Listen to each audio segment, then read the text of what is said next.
Hi everyone, welcome to our channel. Hi అండి.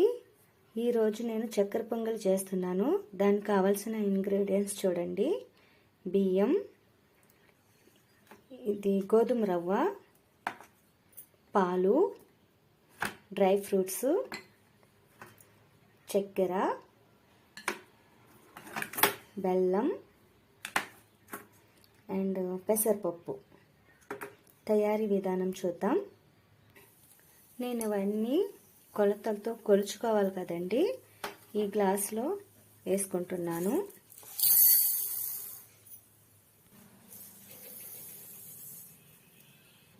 చూడండి, కుక్కర్లో వేసుకుంటున్నాను. ఇది కడగాలి బాగా. చూడండి, కడిగిన తర్వాత ఇప్పుడు ఇది మనం ఒక గ్లాస్తో తీసుకున్నాం కదండి. 3 గ్లాసులు నీళ్ళు వేసుకుంటే సరిపోతుంది.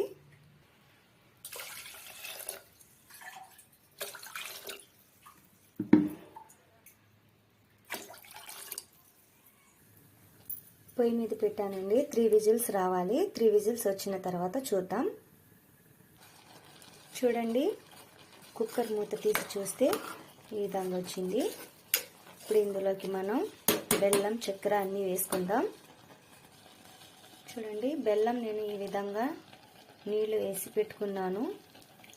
ఇది ఇందులో వేసేసేయండి. చక్కెర కూడా వేసేయండి. ఇలా కలిపేసి ఒక 5 మినిట్స్ ఇలా ఉడకనివ్వాలి.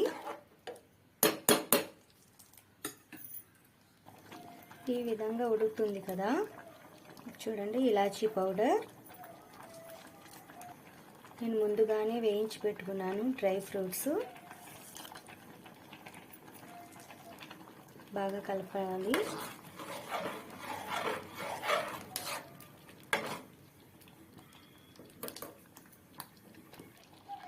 చూడండి, పాలు కూడా వేసి కలుపుకోవాలి. మనం పాలు కొద్దిగా వేసుకుంటే చాలండి, ఎక్కువ అవసరం లేదు. ఈ విధంగా వస్తుంది. ఇది కొంచెం చల్లగా అవుతుంది కదండి, అప్పుడు కొంచెం గట్టి పడుతుంది. పిల్లలు స్కూల్ నుంచి రాగానే ఇలా చేసి పెట్టారంటే చాలా బాగా ఇష్టంగా తింటారు. ఇది మా 3 పిల్లలకి సరిపోతుందండి. నేను 3కి సరిపోయేటట్టుగా చేశాను. చూడండి, చక్కెర పొంగలి రెడీ అయిపోయింది. తప్పకుండా మీరు కూడా ట్రై చేయండి. ఈ వీడియో నచ్చితే లైక్ చేయండి, కామెంట్ పెట్టండి ఫ్రెండ్స్. బాయ్.